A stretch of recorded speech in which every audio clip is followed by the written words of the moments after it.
अध्याय 16वा. श्री गणेशाय नमः. भक्तजन तारणार्थ यतिरूपे श्री दत्त भूवरी प्रगट होता अक्कलकोटी वास केला.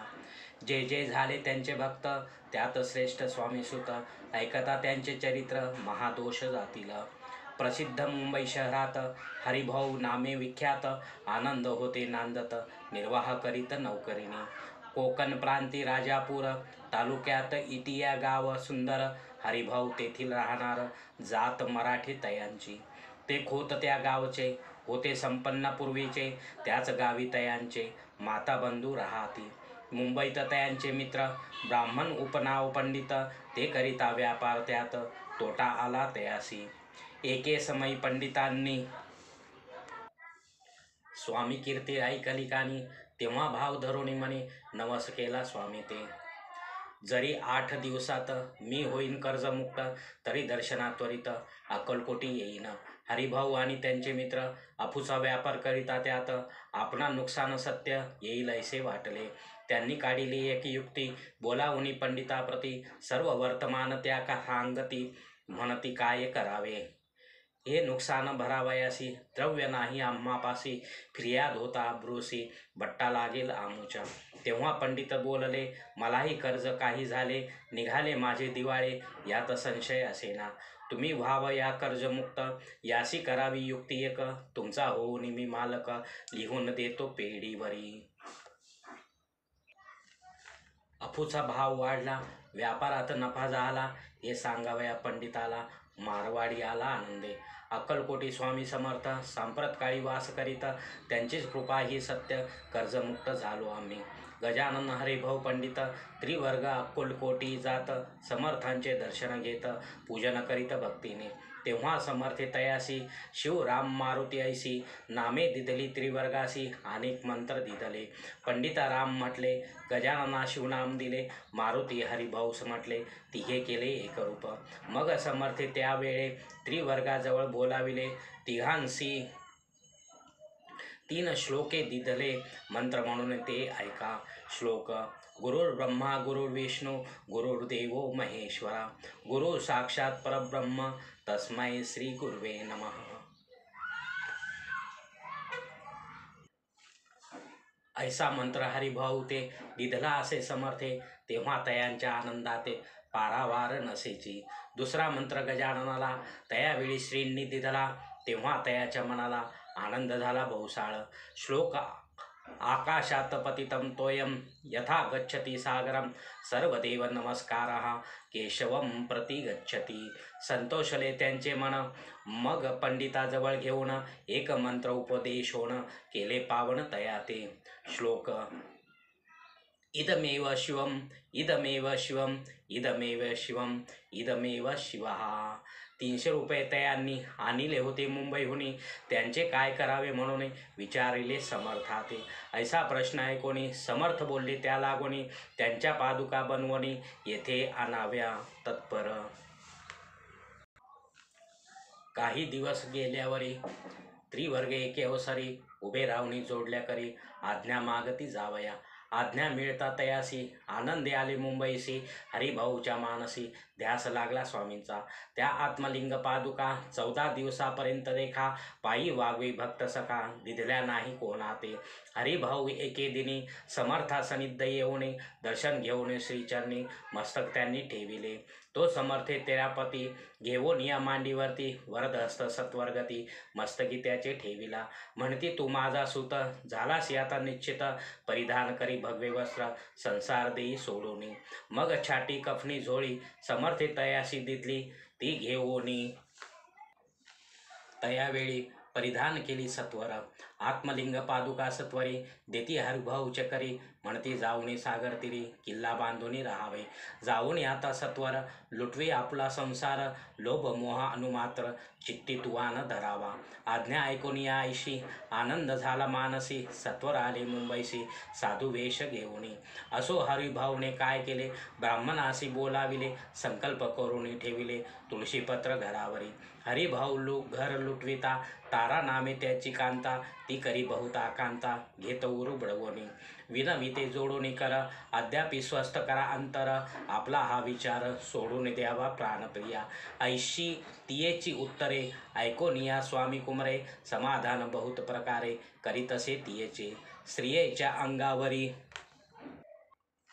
अलंकार तेही लुटविले समग्र तिये दिदले शुभ्र वस्त्र परिधान करावया आत्मलिंग समर्थे स्वामी सुता ते दिदले होते त्या पादुका स्वहस्ते मठामाजी स्थापिल्या कामाठीपुरात त्या समयी मठ स्थापिला असे पाही हरिभाऊ होऊनी गोसावी मठामाजी राहिले इति श्री स्वामी चरित्र सारामृत नाना प्राकृत कथा समंत सदा भाविक भक्त परिसोत षोडशोध्याय गोडहा श्रीरस्तु शुभम भवतु।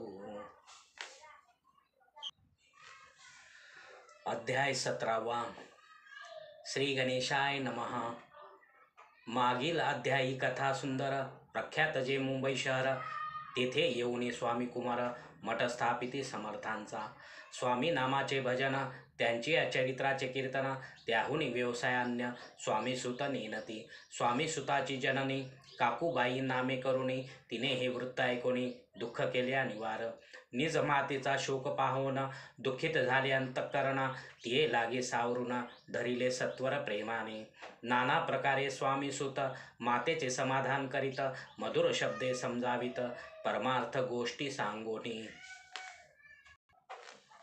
यासी पिशाच बाधा झाली किंवा कोणी करणी केली याची सोय पाहिली पंचाक्षरी आणोने त्या समय प्रख्यात थोर यशवंतराव भोसेकर जयासी देव मामलेदार सर्व लोक बोलती ऐसा विचार करून पोटी दर्शना आल्या उठाउठी सांगितल्या सुताच्या गोष्टी मुळापासून सर्वही ऐकून या देव मामलेदार हांसोनी देती उत्तर त्यासी पिच्छाच लागले थोर माझेनी दूर नव्हेची ऐसे उत्तर ऐकोनी दुःखित झाली अंतःकरणी मग ते स्वामी सुताची जननी अक्कलकोटी येतसे असो इकडे स्वामी सुत मुंबई माझी वास्तव्य करिता हिंदू पारसी स्वामी भक्त त्यांच्या उपदेशे जाहले मठ होता कामाठीपुऱ्यात तेथे जागा नव्हती प्रशस्त मग दिली कांदेवाडीत जागा एका भक्तिनीने तारा नामे त्यांची कांता तेही त्रास देत स्वामी सुता परितयांच्या चित्ता दुःख खेद नसेची प्रथम मुंबई शहरात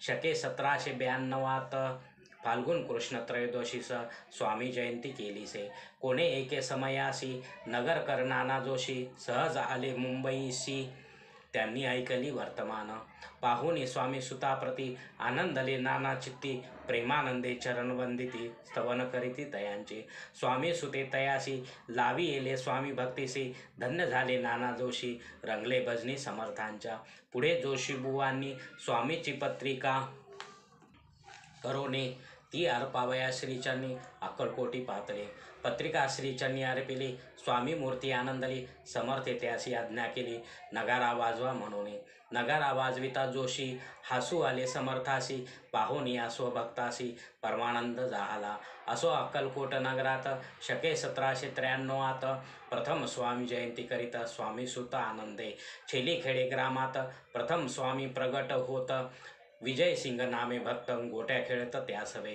स्वामी सुत दिवसेंदिवस स्वामी भक्ती करी विशेष जन लाविले भजनास कीर्ती ध्वज उभारिला मना माझी धरुणी कामना कोणी येताची दर्शना त्यासी समर्थ करीती आज्ञा सुताकडे जावयाची स्वामी सुत ही त्याप्रती मनातील खुल सांगती ऐकून जनचकित होती वर्णिती ख्याती सुताची एकदा सहज स्वामी सुत अक्कलकोटी दर्शना येत तेव्हा समर्थ राजवाड्यात राहिले होते आनंदे स्वामी दर्शन घेतल्याविना तो नसेवी उदकांना ऐसे दिवस झाले तिनं निराहार राहिला मग वाड्यासमोर जाऊन आरंभिले प्रेमळ भजना जे करुण रसे भरले पूर्ण ऐकेले आतून राणीने सेवकासी म्हणे सत्वरी तुम्ही जाऊन या अवसरी त्या साधू ते मंदिरी प्रार्थून या आणावे पाहून या समर्थांशी उल्हास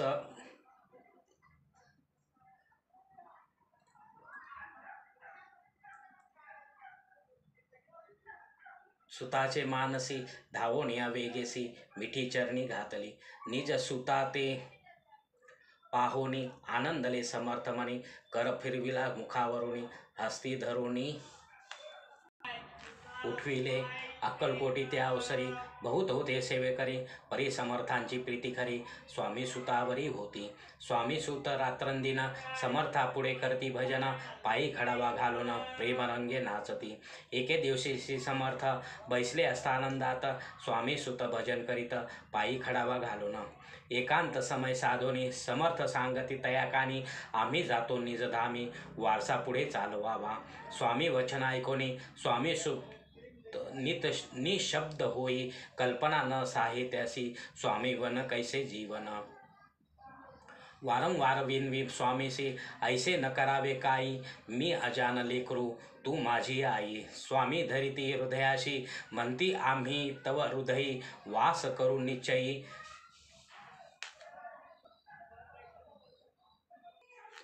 चिंता न काही करावी असो मग स्वामी सुती, ते स्थळ सोडून त्वरित नगराबाहेर येत मार्ग धरित मुंबईचा.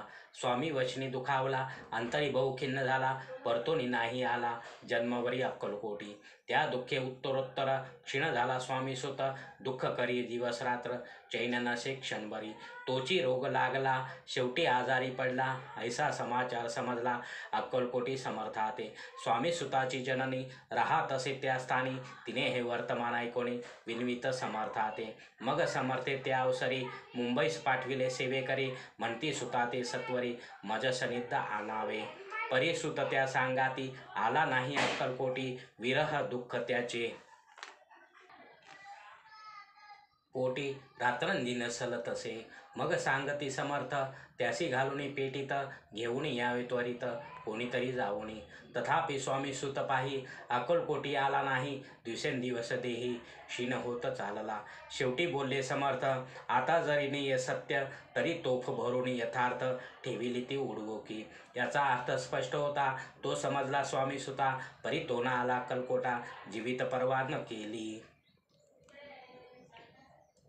आजार वाढला विशेष श्रावण शुद्ध प्रतिपदेस, केला असे कैलासवास सर्व लोक हळहळती. अक्कलकोटी त्या दिनी समर्थ करीती विचित्र करणी, बैसले स्नान करुणी परी गंध न लाविती.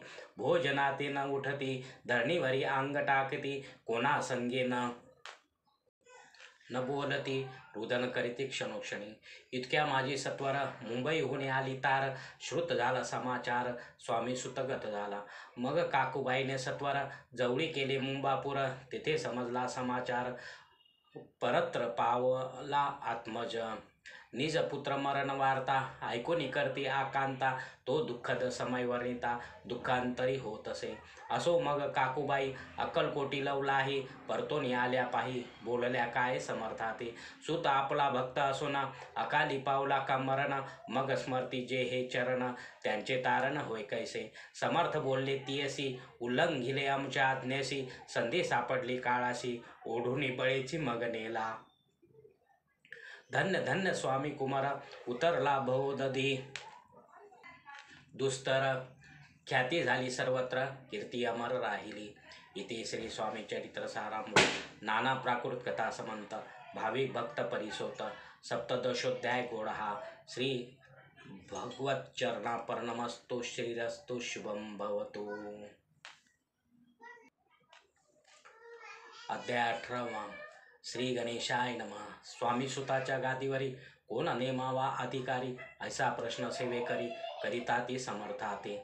तेव्हा बोलले समर्थ सेवेकरी असती सांप्रत, परी एकही मजला त्यात योग्य कोणी दिसेना. जेव्हा येईल आमुच्या मानसी त्या समयी मोर पाखरासी, अधिकारी नेमू गादीसी चिंता तुम्ही न करावी. मोर पाखरा समर्थी म्हणती वेळोवेळा, रात्रंदिन तोची चाळा मोठमोठ्याने ओरडती. आमची पाऱ्याची वीट जतन करावी नीट, वारंवार म्हणती समर्थ काकूबाई लागोनी. लपवून ठेविले विटेसी ती दिली पाहिजे आम्हासी, याचा अर्थ कवनासी स्पष्ट काही कळेना. असो स्वामी सुताचा भ्राता कोकणात राहत होता, स्वामी सुत मृत्यू पावता वर्तमान कळले त्या. तो केवळ अज्ञान दादा तयाचे अभिनान, त्याचे शरीरे असमाधान कृश होत चालला. काकूबाईने त्याशी आणविले आपणापासी एके दिवशी समर्थाशी दादा प्रती दाखविले. समर्थ बोलले, बाईसी 4 वेळा जीव घालियासी आरोग्य होईल बाळासी, चिंता मानसी करू नको. त्याप्रमाणे बाईकरिता दादाशी झाली आरोग्यता. समर्थांची कृपा होता रोग कोठे राहील. केज गाव मोगलाईत तेथे नानासाहेब भक्त, त्यांनी बांधिला श्रींचा मठ. द्रव्य बहुत खर्चिले, श्रींची आज्ञा घेऊन सत्य पादुका स्थापाव्या मठात. या कारणे अक्कलकोटी येत दर्शन घेत समर्थांचे. ते म्हणते, काकूबाईसी पादुका स्थापन करायासी तुम्ही पाठवा दादासी समागमे आमुच्या. बाई म्हणे, तो अज्ञान तशात शरीरी असमाधान, त्याची काळजी घेईल कोण, सत्य सांगा मज लागे. समर्थे वृत्त ऐकोन म्हणती द्यावे पाठवून, बाळ आहे जरी अज्ञ तरी सांभाळू तयासी. समर्थ पुनच्छ बाईशी बोलले, त्यात तुमचे काय गेले, आम्हासी दिसेल जे भले तेच आम्ही करू की. शेवटी मंडळी सांगाती दादाशी पाठविले के जे प्रती. पादुका स्थापन झाल्यावरती दादा आला परतोनी. पुढे सेवेकऱ्या सांगती त्यासी मुंबईस पाठविती. ब्रह्मचार्यासी आज्ञा करीती त्यासी यासी स्थापा गादीवरी. दादासी करुणी गोसावी मुंबईची गादी चालवावी. स्वामी सुताची यास द्यावी कफनी झोळी निशान. ब्रह्मचारी दादासी उपदेशिती दिवस निशी. गोसावी होऊन गादीशी चालवावे आपण. दादा जरी अज्ञान होता तरी ऐशा गोष्टी करिता. नकार म्हणेची सर्वता न रुचे चित्ता त्याची या. यापरे ब्रह्मचार्यांनी पाहिली खटपट करुणी. शेवटी दादासी मुंबईहून अक्कलकोटा पाठविले. समर्थ ऐशा समयासी आज्ञा केली भुजंगासी. घेऊन माझ्या पादुकासी मस्तके ठेव दादाच्या. मोर्चेला आणून सत्वरे धरा म्हणती त्यावरी. आज्ञेप्रमाणे सेवेकरी करिता ती तैसेच. श्रींच्या पादुका शिरी पडता उपरती झाली त्याच्या चित्ता. हृदय प्रगटला ज्ञान सविता, अज्ञान गेले लयाते.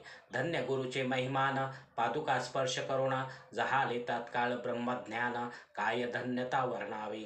असो दादाची पाहुणी वृत्ती, काकूबाई दचकली स्थिती. म्हणे समर्थे दादा प्रती वेड खचित लाविले. ती म्हणे जे समर्था आपण हे काय करिता, दादाची या शिरी ठेविता पादुका काय म्हणून. समर्थ बोलले तियसी जे बरे वाटेल आम्हासी, तेचे करू या समयासी व्यर्थ बडबड करू नको. काकूबाई बोले वचन एकासी गोसावी बनवना. टाकीला आपण मारून इतकेची पुरे झाले.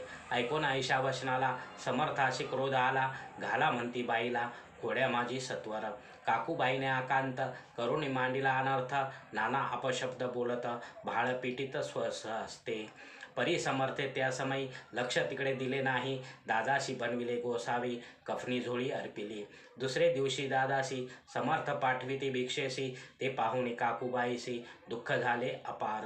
समर्थाशी हसू आले अधिकची कौतुक मांडिले. दादाशी जवळ बोलाविले काय सांगितले तयासी. अनसुया तुझी माता तिजपाशी भिक्षा मागाता. अवश्य म्हणून तत्वता जननी जवळी पातला. ऐसे बाईने पाहुनी क्रोधाविष्ट अंतकरणी. म्हणे तुझी हे करणी लोकापवाद कारण. ऐकोनी मातेची उक्ती दादा तिज प्रति बोलती. ऐहिक सुखे तुच्छ गमती माते आजपासून. पुत्राचे ऐकून वचन उदास झाले तिचे मन. असो दादा गोसावी होऊन स्वामी भजनी रंगले. काही दिवस झाल्यावरी मग आले मुंबापुरी.